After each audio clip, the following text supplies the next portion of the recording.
guys, right over my shoulder right here, $4.75 million home, closed by superstar agent Michael Lafido.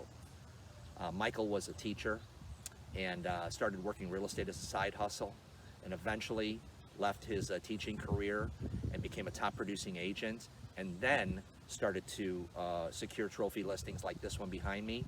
And he created his own designation to help brokers nationwide become top listers of really big, high-priced homes. So we're going to talk to Michael Lafido. We're going to talk about his journey. We're going to talk about his success steps, and I'm excited to have him. Let's go.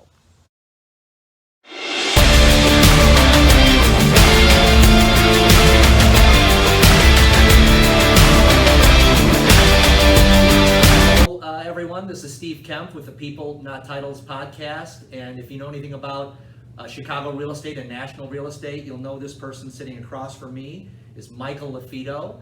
He is the CEO and founder of the Luxury Listing Specialist designation. He founded that in 2016, and he heads up the Michael Lafido Group. So welcome, Michael. Glad to have you.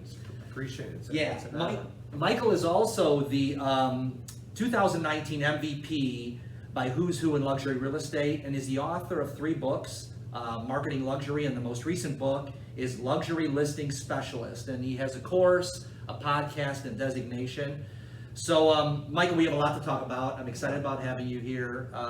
We have a relationship. We live kind of close together, so it's good to see you just around the town. But tell us, how's luxury real estate going? What's happening? And what's on the horizon, do you see? Yeah, so the Chicagoland luxury market is the healthiest I've seen in probably 15 years. And, because of my podcast and the consulting business, I have clients in multiple markets. And I can tell you, in most markets, they're seeing a seller's market for the high-end and luxury market, and in many cases for the first time in 10 plus years as well. I have an agent down in Houston, and she gave me just this week an example of, she got a $1 million plus listing there, and she's had more showings on that in the last 30 days than the previous year. Wow, that's amazing. So we're seeing similar. So I have a $1 million plus property in the Chicagoland suburb of Wheaton, and we have multiple offers on that. I haven't seen multiple offers on $1 million plus properties in that DuPage County area, like I said, in 10 plus years. Fantastic. So, yeah, Michael is not just out there talking about it, you're out there doing it. You're breaking records. Yeah, I mean, there's a lot of agents out there selling, of course, more than us, but we practice what we preach, not just being an author and the founder of the course. We actually have a small team, and we carry, a decent amount of listings as well. Yeah, so Mike, you made the news recently. Tell us just about that Naperville home that just sold, and how that came about, and just the process of the transaction. Yeah, for high-end and luxury real estate, many agents, I tell agents you got to diversify the portfolio of homes you represent. So, you have starter homes, you have average priced homes, and you have high-end and luxury. And so the luxury market, when you represent luxury homes, it's usually not a quick sale. It's a long-term investment. It's a marathon, not a sprint. So we recently sold a home in Naperville, listed for $5.4 million, and it sold for $4.75. It was the second highest sale in all of the suburbs outside of Chicago in Illinois in the last year, and the highest sale in DuPage, Cane, Will in over 2 years. Well, congratulations. Appreciate that. We had it listed since November of 2016. I'll never forget, we took photos when the World Series and the Cubs were in it against the Indians. And it was an amazing home, and we went under contract, and we closed 16 days later. And the inspector, I represented the seller. The buyer brought in a huge team of inspectors. They had specialists for the HVAC, for the roof, and they were in and out in 3.5 hours for a 17,000 square foot home. That's unheard of. And you guys were the title company, and you guys got the deal done in 16 days. It was really fast and pretty seamless. So what happened from 2016 to today? What was kind of the history of that? Or how did you finally get it to list again? Is that what happened? Well, they adjusted the price, right? So when any seller, but particularly high-end and luxury homeowners, put their home on the market, there's their price. When I say their price, the owner's price. And many times the owners have a certain price they'd like to get out of it based on what they have into it or what they have invested. But buyers typically don't take that into account. They want to know what the market dictates price, what the market dictate value. So that one, we started over 7 million, and as I mentioned, most recently we were on at 5.4. So, you know, they adjusted their price over time, and we had the right buyer. Fantastic. So Mike, how did you get into real estate? I mean, so what's the journey there? You were a teacher. Yeah. Okay. Yeah, so some people get into real estate right out of college. So I was a high school health and physical education teacher in a suburban school called Glenbard South in Glen Ellen. And I had a deck cleaning and power washing business as a summer business. So you had a side hustle. I had a side hustle, you know, and I did pretty well with it. We would do 80 to 100 jobs a year, and I'd make, you know, about the equivalency of teaching, maybe a little bit less, but a lot more than coaching sports, okay? Yep. So I had crews that would go out, and we were cleaning and staining a deck in Naperville, Illinois, and I'll never forget, their last name was Darfler, Bart or Jean Darfler, and they owned their own little boutique brokerage in Naperville. And the owner said, "Hey Mike, have you ever thought about getting in real estate? I own my own real estate company, and one of my top agents is a instructor, teacher, coach at North Central in downtown Naperville," which he lived in Naperville as well. He goes, "You know, you have great interpersonal skills, you're an entrepreneur, you hustle, you're hungry." So this guy saw something in you. He saw, so literally within a couple weeks, I was in a Coldwell Banker real estate class, and I was licensed probably 60 to 90 days later. And when I first got my real estate license in October-ish of 2000, I looked at it as if I could sell one home a year, that'd be the equivalency of me coaching 1 or 2 sports. And I'll never forget, I taught at Glenbard South with a teacher named Bob Glover, who was also a part-time real estate agent, also at the Coldwell Banker office in Wheaton that I started. And he said, "Mike, there's gonna be a point where you make more as an agent than you are teaching." And I thought, there's no way. I was doing pretty good when I left teaching, you know, in 2009, 10, I was making about 85,000 a year. So I thought to myself, there's no way. And, you know, fast forward 7 years later, in 2007, I was the second leading producer for the entire Midwest for a national franchise known as Realty Executives. And in Wheaton? And it was based in Wheaton, but, you know, so we had a lot of success as a part-time agent. And so my wife got pregnant with our second. We had a 6-month-old at the house, and my wife is pregnant, and she said, "Hey, you're burning candles on both ends." And so I followed my passion, which is real estate now. So you were a national top producer part-time?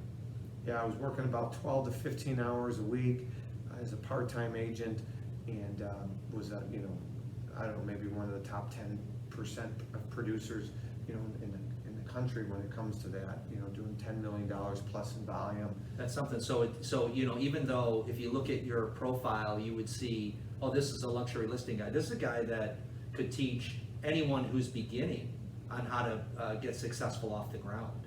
Yeah, I mean, what were the keys for you getting started, Mike? I mean, what do you see as instrumental? Yeah, I mean, a couple of key takeaways is, you know, I tell agents all the time right now, shy real estate agents have skinny kids. You know, you can't be shy in this industry. Yeah. You gotta let people know what you do for a living, right? You gotta have conversations. And is that hard for you, or is that forced for you, or are you kind of a natural I'm extrovert? more of a right-brain extrovert anyway, Yeah. so it's a little bit easier for me. I think people that are more quiet to themselves, more introvert, and maybe not as forefront, like they might have a little bit more difficulty than others. So you got to really step outside your comfort zone. So I let people in my database and my friends and know that I was in real estate. And I'll never forget my first listing. It was actually at Glenbard South. It was one of my students' dad, who I got to know through being a teacher. I played basketball with him a little bit, and he kind of threw me a bone, knew I was new in real estate, and he let me list his oldest daughter's 1-bedroom condo in Glen Ellen. It was an $80,000 listing, and I brought Robin Vanderveer, who's a dear friend of mine. She's still in real estate. Robin was kind of my mentor, and she went on a listing appointment with me and helped me with the paperwork, and so I went from selling, you know, entry-level properties like that to you know, fast forward today, I represent Architectural Digest, most beautiful home for sale in Illinois. It's the Lions Mansion on the former TV shows for 6 seasons on Fox called Empire. I represent that home in Barrington Hills at $7.5 million. Amazing. Wow. So mentors, was that a key for you too? Was Robin one of those? Robin was a mentor, but my first coach, I invested in coaching right away, being a former You athlete. did? Okay. So Joe Stump was one of my coaches. He ran a company called Buy Referral Only, and you know, I remember taking. So even as a part-time agent, I don't mean, yeah, you invested in coaching. Yeah, I was a full-time teacher, and I remember taking personal days or sick days, going up to, you know, the North Shore and going to 2-day conferences, and then I also invested in marketing coaches. So Dan Kennedy, or it used to be GKIC, Dan Kennedy, Glazer Kennedy. I used to go to their annual conferences. It was top successful business owners and entrepreneurs, and you know, one of my sayings is, it's not the market, it's the marketing, and don't think like a real estate agent, think like a marketer.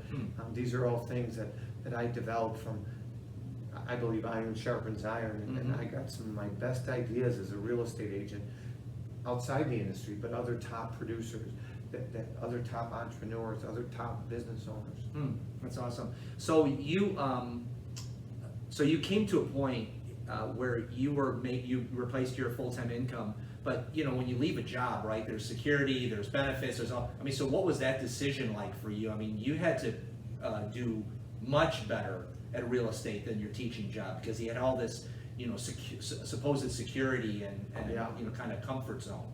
Yeah, that's a great question. So I come from blue collar. I was the first to graduate college in my family, and Michigan? Northern Michigan Northern University. Michigan University. I played football there, and so to be honest with you, my immediate family, you know, even my wife, you know, they didn't want me to leave a job where I had $85,000 base salary.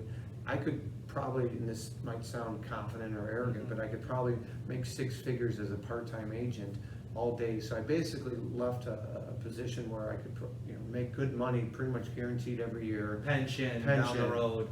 But, you know, I think it was Mark Twain that says 20 years from now, you're gonna regret more in life what you didn't do versus what you did. And I wear it on my sleeve. I'm Italian, and I couldn't fake it till I make it, and I wasn't passionate about teaching anymore, so I had to follow my heart. And this was in 2009-10 when the market tanked, and even that first year I left teaching full-time, you know, I didn't make a whole lot as an agent, because the market was terrible, even though my marketing was stellar. And so, but you were tested right on it. Oh, It happens all the time. You take that big step and you think, oh, this is my chance to ride the rainbow, but all of a sudden you get tested. I got tested. I got a newborn, and I got a 1-year-old at the house, and so there was some testing there.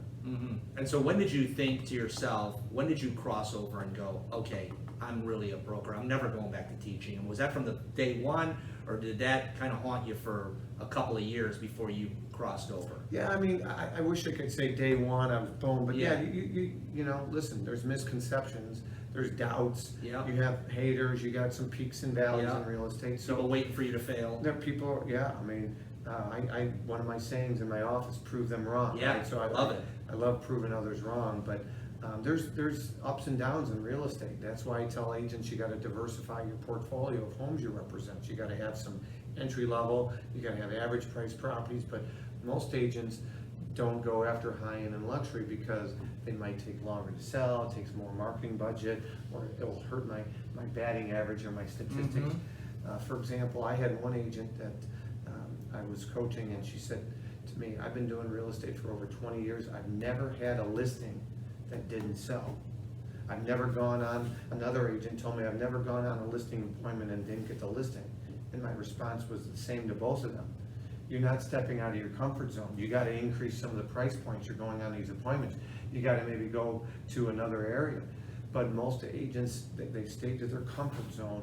But I challenge you to step out of your comfort zone, because that's where the magic happens. So, okay, so you become a full-time agent. So when does it first dawn on you, hey, there's an opportunity here in luxury listing for me? You know, a guy like me can be, you didn't come from, you're not a Rothschild, you know, or anything like that. So when did that strike you?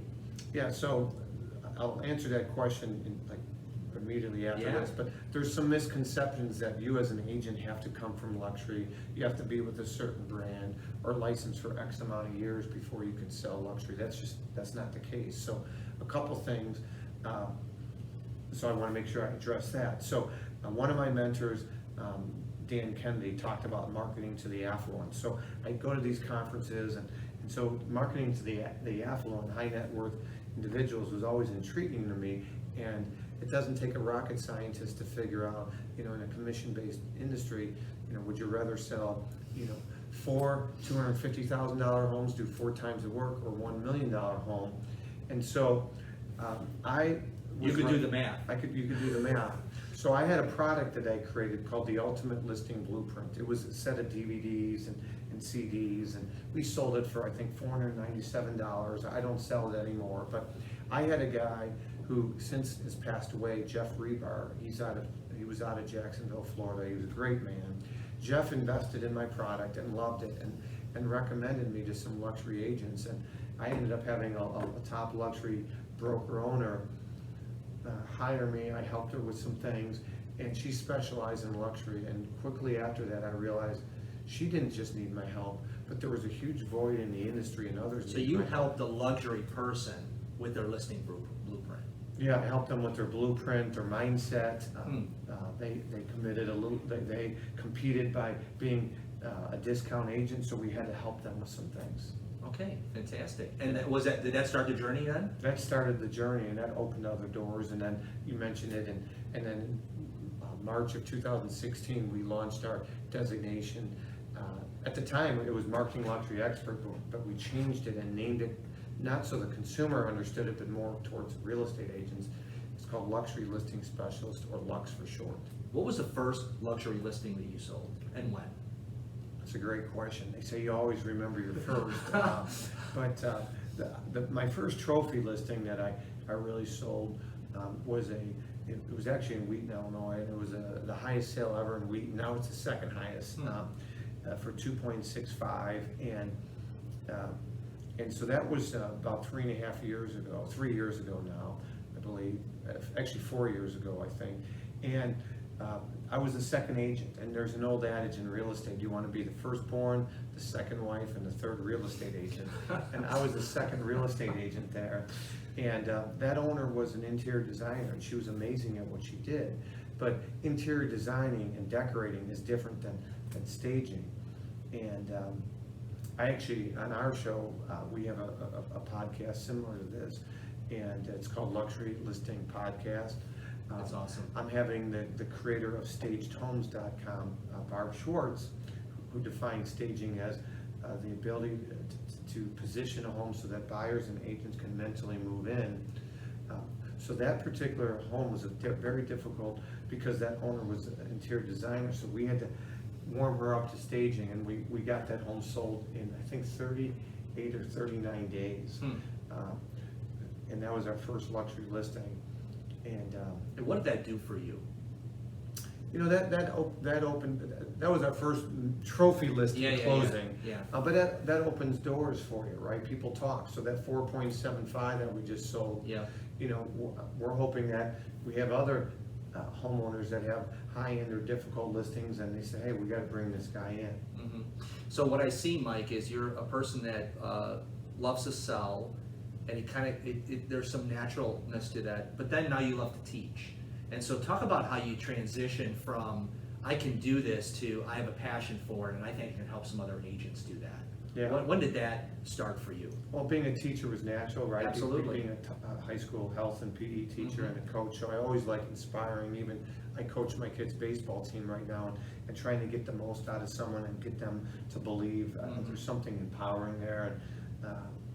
And so that was kind of a natural for me. So I knew I wanted to continue to do that, and so I feel like I understand different learning modalities, and I can articulate in ways that maybe other instructors can't. So that's something that I've always continued my passion. I just changed it from students that are 14 through 17 in the high school to adults that are breadwinners, or I have a lot of agents that I coach that are females that are single moms, right? And so that increasing their income is vital to give their kids the lifestyle they need. So, you know, I have a picture on my desk that shows basically a gravestone, and it says your name, date of birth, when you passed away, and number of lives affected, and that is blank with a question mark. And so for me, the thought of selling 50 to 100 homes is never really excited me that much. That's probably not even what got me that excited. But the thought of helping thousands of lives directly and indirectly, that excites me. So helping families, like helping this family close out their $5 million listing, helping them close that chapter out, it's very rewarding. But it's also very rewarding when I help agents, tackle limiting beliefs they have. I had an agent just last week that we did a virtual luxury training, and she got a new car. She was all excited, and literally someone hit it. She was in Elmhurst, Illinois, and a teenage girl went down the one-way road the wrong way and freaked out and tried to back up and hit her car. And the agent ended up talking to the girl. The girl was crying. She was sad, talking to her mom, and through talking and communicating, gonna have over $1 million listing. That daughter, that girl that hit the car, his mom is gonna be listing with the agent. And she said, Mike, that wouldn't have happened if I didn't come fresh off your class and having conversations and being empathetic. And so those are the conversations. Those a are $1 million listing keeps a person in the business or not, or whatever. That hitting the car might be a profitable getting the car hit, right? Right. I mean, might be worth expensive more way than to a car, prospect. Yeah. So. And so so you having a passion for wanting to translate the success and knowledge that you have to a class now. And so let's talk just a little bit about that designation. What is that? So the designation, we teach it both live in the classroom, which we're kind of limited with that right now with the COVID-19. We also have a on-demand portion. So literally, Steve, someone could go to luxurylistingspecialist.com, put their credit card down, and they'd be emailed a username and password. And so they go through. They have access to all the modules. 16 modules. They go through it at their own pace. There's over 10.5 hours of video content, and they can fast forward freely, jump around. They have access to that for 1 year. We call that Lux University, L-U-X-E, Lux University. But now we just launched a virtual live on demand, because we're in the Zoom world that we're in now, and that was very well received as well. And you and how accessible are you as people are going through that class? Is it just like, hey, good luck with the class, hope you figure it out? Or I mean, it seems to me like you're really interactive, you're really accessible. It's like you get to talk to the professor, Yeah. So that's a great question. So unlike other designations where they might have other trainers and maybe the founder has sold the company and you're not getting an answer from somebody that's in the trenches. Yep.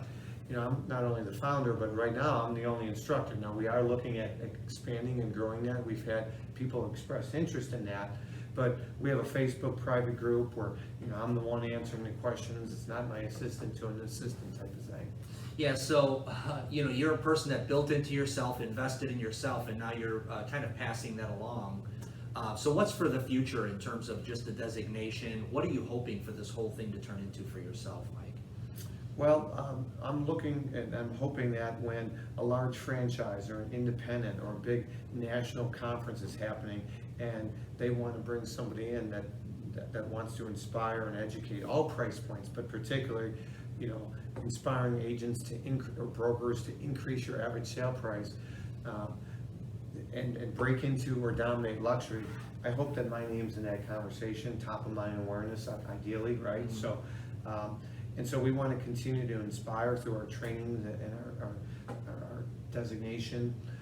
We have several courses, 5 courses that are approved for CE, continuing education for agents, and in the state of Texas. We just got approved in Georgia. We're looking to get approved in Florida and maybe other states. So we're looking to expand and positively affect thousands of agents' lives.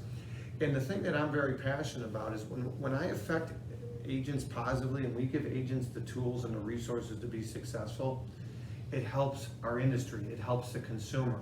Because High tides lift all the boats. high tides lift all the boats, because if you are a homeowner and you interview 4 or 5 agents, you might make the assumption that those 4 or 5 agents have all been properly trained on how to market your luxury home, Steve. And that's false, that's not the case. And so you might be thinking, hey, all agents are equal, they all have the same tools and resources. That isn't true. And so, but you might be thinking to yourself, well, even if I hire this one agent with XYZ Realty, even if they miss something, their broker owner or manager will proofread their descriptions and look at their photos and the video and make sure that they have a stellar marketing plan for my home. That's not happening. But if that doesn't happen, well, certainly corporate will look over all the luxury listings to make sure there's a checklist in place. That's not happening either, Steve. So what happens is, if you hire a friend or somebody and they fail at marketing your home, it gives all of us a bad name. So I want to help agents. I want agents to have the tools and the resources to protect the consumer. And so, And not sell themselves short. Not That's sell that's the themselves first short. knee-jerk reaction, lower my fee, this and that. Next thing you know, all the professionals are out of the business because everyone's short selling the industry. yeah, that's exactly right. So that's really, and our designation doesn't have a previous luxury home sale requirement, unlike the others. So if an agent wants to invest in themselves and they're committed to learning the best tools and resources and having the most knowledge, I tell agents all the time, grow your knowledge and your confidence will grow, then I'm willing to work with them. So we don't have a luxury sales requirement. In other words, hey, good luck at selling that, and if you fail, oh well, but if you get a couple luxury sales, then come talk to us. That's not what our Lux designation is all about. So grow your knowledge and your confidence will grow. Yeah. And with confidence comes results. With confidence, you step out of your comfort zone. With Yeah. confidence, you might do some prospecting or lead generation, or go on that listing appointment in that zip code where you've never sold a home before. Yeah, so people sitting at home right now thinking, what can I do with some of the, what do you do for a salesperson? One of the biggest struggles is, what do you do when you have nothing to do? And what I'm hearing is learn. And there's an opportunity to get a designation and come out of this time more empowered than ever. Yeah, I mean, I'm very sensitive where everybody's budgets are, so that's why we have amazing free resources out there. Absolutely, you pump So- out a lot of content. So That we have is a valuable. podcast, Yep. It's on iTunes and Spotify and Stitcher, it's called Luxury Listing Specialists. We're actually releasing our 100th episode. Wow, congratulations. This We'll put it in Friday. the notes too. Yeah, our 100th episode, so that's free. We also have a blog, a video blog, that's called Lux Redefined, L-U-X-E Redefined, where we have education. So there's tons of free content that we provide, but for those broker owners, those team leaders, those agents that are really committed, and they're looking to differentiate themselves even more, then our designation, Luxury Listing Specialist, might be something they're interested in. That's fantastic. So Mike, let's talk about coaching. What do people get with coaching? I mean, what's your commitment to that? So a great coach will get the most out of an agent, a broker owner, no matter what. Just like me, I taught high school health and physical education for 12 years. I played 4 years of college football. I know how to work out. I know lifting. I know cardio. I know what to do. But I still belong to my local Orange Theory Fitness because I get something out of being around others. Yeah. Okay? I get something out of somebody motivating me, driving me. Measuring results. Yeah. These are all things, even though I could get on a treadmill and run 20 minutes and get my heart rate up, okay? Same thing. Got the guy running next to you, I you got got the this guy person going- lifting, you see it on the board, it's like, Yeah. okay, what am I doing here? Same idea. The okay? coach comes around and calls you out, Mike, you can lift more. Yeah, exactly. Yeah. So that's what we do. We help agents and broker owners push themselves, drive them beyond what they think is even capable. Okay, so wrapping up here, Mike, I see a guy that was the first to graduate college, wasn't satisfied with teaching, got his side hustle going, stepped it up again. So what is it? Is it something that what drives you? From the very beginning, what set you on the journey of kind of reaching for the higher version of yourself the whole time? I'm a big believer that high school, athletics period, but I had some amazing high school coaches, and particularly football. John Thorne was a Hall of Fame coach. and Ron Mulich, the current coach at Wheaton South, amazing coaches, and they used to make us, and we believed it. We used to say the following chants, you know, after practices or games: I am a champion and I refuse to lose. So I am a champion and I refuse to lose. So I was very fortunate. I was on the state championship team. I was starting defensive back on a team that went 14-0, was USA Today's game of the year. We won a double overtime classic. I went Against who? Joliet Catholic. No kidding. Yeah, double overtime, 40 Powerhouse. to 34. And then I played college sports, and I had no business getting an athletic scholarship, a football scholarship to a Division II school, but I had that inner drive. I love proving others wrong. I was a champion. I thought I was a champion, and that transferred into my teaching business. I was passionate about being the best, into my real estate business, and now into my consulting business. Former athlete, you're always trying to get better. You're never satisfied. You could always do better, and that's my drive. Is there a routine you have, Mike? A daily routine? Is there something that you do to get psyched up in the morning? What's your? So I'm a How does big that work? believer in working out in the morning versus the Okay. end of the day, but I'm also a big believer in planning your day the night before, so mentally you're kind of going through, and then in the morning looking over those notes, and then throughout the day. So my brain is always going. It drives my wife nuts. Even if I put my phone down or put it on mute, I'm always taking notes on my phone or something, because I don't want that idea to float away. But So you're always learning. I'm always learning. So you came to a point in your real estate or in your teaching career where you said you were burning the candle at both ends, and that family was kind of, you were like, okay, I want to see my family more. So I noticed you're a family guy. Maybe speak just a little bit. How does that motivate you? What are you trying to do to make that better? Well, I can always be a better husband and a better Absolutely. father, I get right? that. And so, trying to make time. I'm involved in coaching my kids. I'm doing a better job of not being on my phone, because real estate sometimes is a 24/7. So Very putting parameters intrusive. up for your clients, but also for yourself is difficult. Very rarely will I work a weekend unless I have to.